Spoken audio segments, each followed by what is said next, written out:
Want to learn how a sliding door gets assembled and installed on an ocean-facing coastal application? We're going to show you how. Arnold Lumber has been a partner of New England builders and homeowners for over 100 years. Our goal is to elevate projects to their highest potential through top quality product solutions and above and beyond service on all projects from start to finish. Now, we're teaming up with industry leaders and the area's best builders to give you insights on the latest material technologies, best practices, and unique projects. This is Breaking Ground.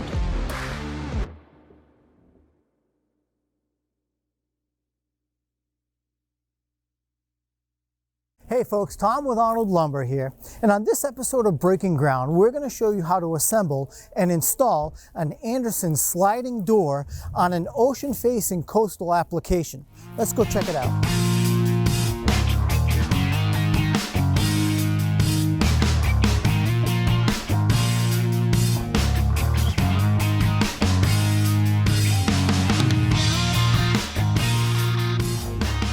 All right, we're here with Don Hamill, our friend from Andersen Windows and Doors again. And Don, we're on the cold job site, and we've done a bunch of work so far. Yeah. First of all, tell us what we're working with, what this particular door is, and what we've had to go through so far to start setting up this frame. This is our A-Series coastal patio door. The panels also have impact glass because we're in a windborne debris part of Rhode Island. This is a 10-foot door. It has 4 panels. It's going to come in 2 kits. What we have here is the kit that puts the frame together, right? Okay. Which is the most important thing. Why this particular A-Series door for this application? Is there anything specific about this one that's going in because of the proximity to the ocean? One of the key features of this door is this is a fiberglass sill, and it's actually very thick, so very durable. It's designed to take water, so anything that can get through the door system can get trapped in this track. Okay. That's behind here, and have the ability to weep out these what we call bug doors or weep holes.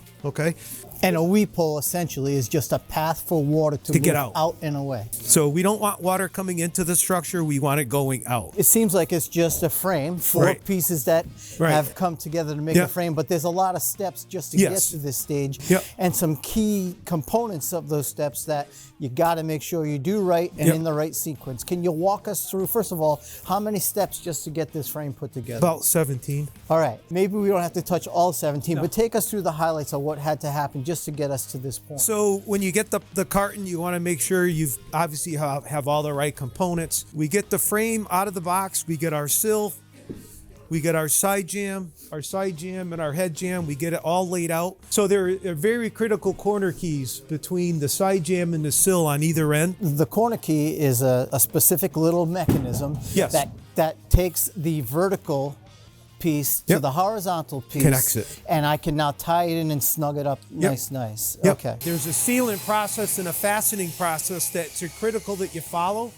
If you don't follow those steps, you could have a water leak. At the bottom especially, where it's even more critical than I would guess at the top. So basically when we're sealing the corner key, we're injecting the entire cavity where the side jamb comes into the sill with sealant. The more squeeze out you see, the better, because you've got good squeeze sealant. Out is the sealant. Ooze of sealant that comes out through the cracks from the pressure. We've got sealant on the inside of that, sealant on the outside of that, and where it comes together. And then as we fasten that together, now the fasteners live outside the bead of that sealant. Yes. Yep. So there's no danger in from where the fastener connects the horizontal and vertical of water traveling through in it. Correct, and they're all stainless. So. And all of this is to make sure we're not getting any water to the inside of the building or anywhere where it can live near the wood and cause potential rot or My damage saying over is time. water has no conscience. Yeah, no, water is tough. So the other steps is that this product has what we call a flange. When we do the installation of the door, this flange is basically used as an area for your flashing materials. You don't nail through that flange. Right, so it's not used to hold the door up. No, this door, an overlap to again help prevent water from getting. 1,600-pound door. This door is installed through the jamb, and we'll go through that. And then across the top here, there's a flange, and then we have a step where we apply corner keys at the miters. Again, sealing the top just like we did the bottom. With those corner keys and these 4 pieces come together, do you still have to make sure we've got plumb square? Yes. So it's not automatic that because of those keys, everything's going to be perfect. We still need to line ourselves up once we get this up and into the opening. You know, as long as you're within 1/8 of an inch, our products are gonna work just fine. The product comes with instructions, obviously. I see even on the frame itself, there's lots of little instructions and arrows and diagrams and things to pay attention to. I also noticed that during the process, there's a sequence. Yes. This screw needs to go in first before that screw. Why is that so important? Because when you're, especially on the side jam to the sill, you don't want to start in the middle. You want to start from the front and go back because you're gradually sealing that thing all together. The fasteners are working as a mechanism to help make sure that that comes together in a process, in an order to seal up the right way. So don't just start screwing screws in willy-nilly. If you're a contractor and you've got a project with Arnold and you've got one of these products and your team or crew aren't quite sure about, you know, gee, how do we do this? Yeah. Just get a hold of us. And then the other thing too is if you haven't, you know, you can get these guides from Arnold, you can get them online. It's always good to review these. Right? Ahead of time. Before you get on the job site, yeah. And so again, when you get the screw packs, everything's labeled in here so you can sort your screw packs based on what we have sometimes happen is guys get the screw packs and they, oh, this must go with here. Follow the guide. You know, it's a pretty easy system. And then once you've done a couple, of repetition is success, right?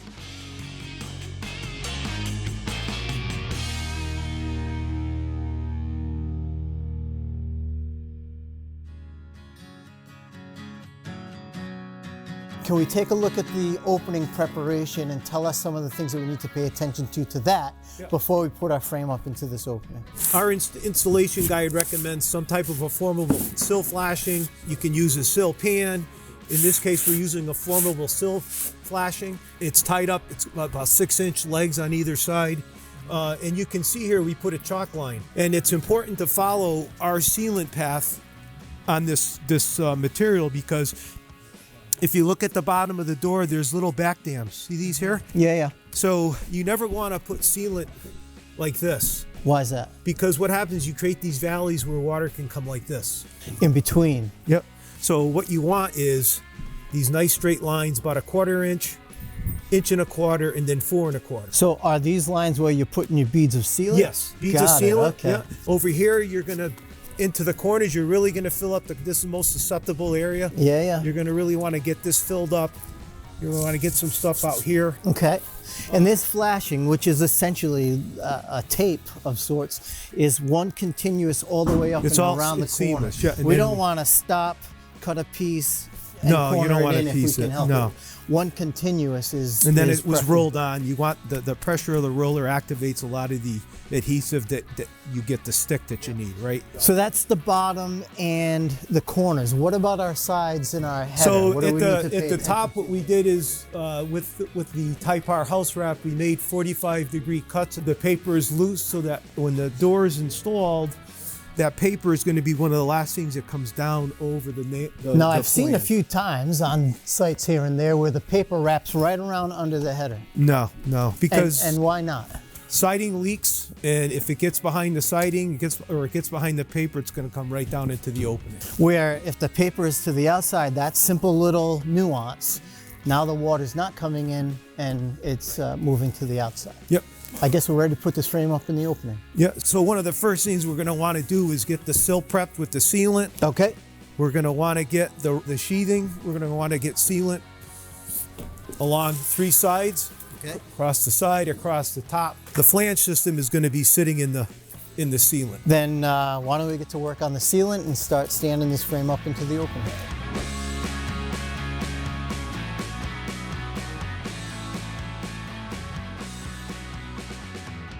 We got our beads all laid out on the chalk lines like we planned, even up on the outside where the flange is going to hit. So next step is getting the door to the outside to then put it up on the face. So what we're going to do is when the door comes in, he's going to use a roofing nail so we can just tilt the door this way, because that way we can put these sill clips on the sill of the door. Got it. You don't want to forget those. All right, let's see that happen then.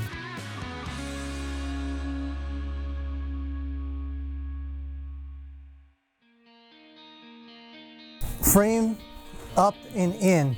Let's just recap again the steps of getting that frame into this opening and secured. Obviously the frame's all assembled. What we want to do with this, because this door has these sill clips that are actually fastened into the sill plate here. Yeah. And again, this keeps the sill nice and tightly sealed to all that beautiful sealant and everything else you had. So as the door's coming in, before we tilt it all the up way in, you want to keep the door at a slight angle so that you can clip these on. The clips go into the channels. Once the clips are in the channels, then we can flush the door up to the face of the wall. Yeah, and then these will be loose, and then you can fasten them. Okay. Then obviously the door comes in, and you want to make sure you center it in the opening, so your shim space is fairly equal on either side. Okay. You want to lightly fasten one side. Lightly fasten, in other words, get it so that it's holding itself up, but not all the way.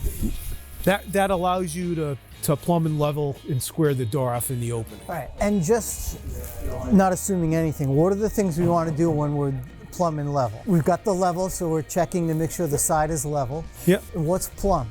Plumb is the door's front to back dimension. So you'll want to make sure that this is perfectly straight.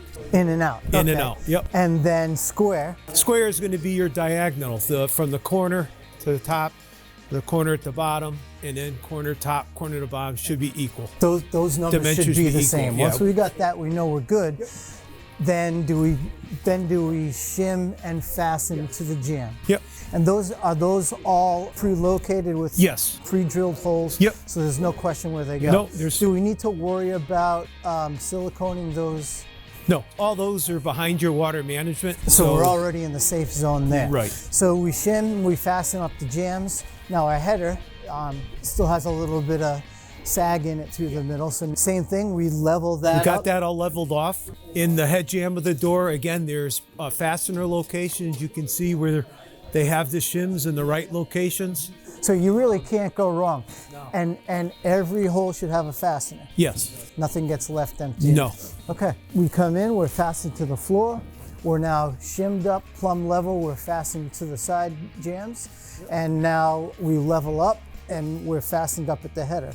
So this frame is now in. What about sealing up? Now, we already have seal on the sill, we know that. What do we want to make sure of next on the outside? So on the outside, we're going to get our flashing tape on either side first. We've already silicone beaded on the flange. There's silicone behind the flange. Tape that. So you're going to get your tape. You want to get a little bit, at least 2 inches above the top. And on your tape at the side jamb, you want to go as far down as you can. Okay. And the same at the header. Yes, and the header is going to go across last. And again, you're going to extend that beyond the side flashing. And then do we take the house wrap down over the top? Yes. Yep. At that point, we should be nice and sealed up and good. Yep. And we're ready to receive our panels for this door. And the other step that we're going to have too, we're going to have a continuous drip cap put on the top of this door. Okay. That's going to sit in a bed of sealant. Then your house wrap is going to come over that. Got it. Okay. Right. So now, if water gets there, it can only go out. Right. Got it. All right, we ready for our panels? Yeah. All right. Who's strong? Let's get our panels going.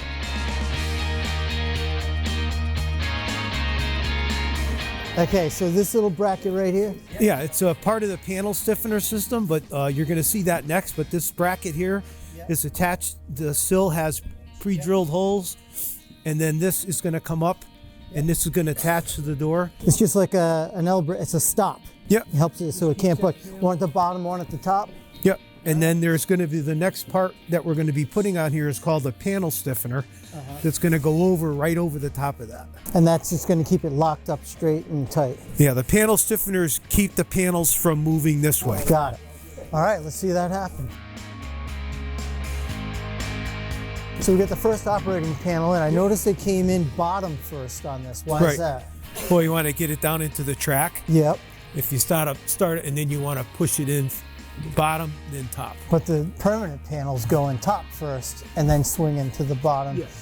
But they're not operable and they're on the outside. These are to the inside on the track. Yeah. So how do I know when this is done and set? Well, if you hear the interlock. Got it. Okay. That sound means that's a seal. Got it. All right. Second operating panel's in. Both panels are in. What's this big gap here? Why is this not? So there's going to be what we call an astragal. that's going to be applied to this panel. Yep. That's going to fill this void, and then it also allows for all the mechanisms for the hardware to latch into it. Okay. And the astragal will be on this panel from outside, and it'll follow the door and you open and close it. Okay, and that's the meeting point where they both come together, locking mechanisms, weather seal, the whole bit. Yep. All right, see that going?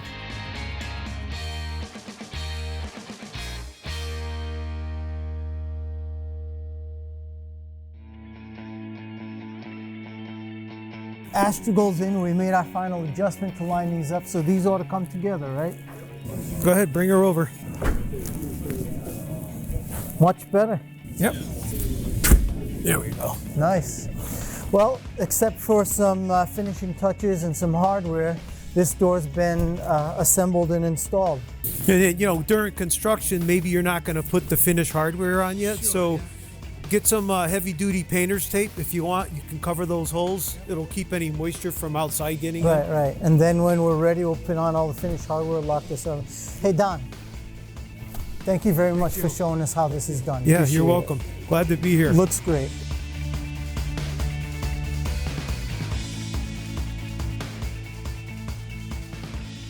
Well, that does it for this episode of Breaking Ground. We hope you learned something today. We'd like to thank Mike Vickers for letting us on the job site today along with TAP Construction. And a special thank you to Andersen Windows for showing us how to get this door installation done right.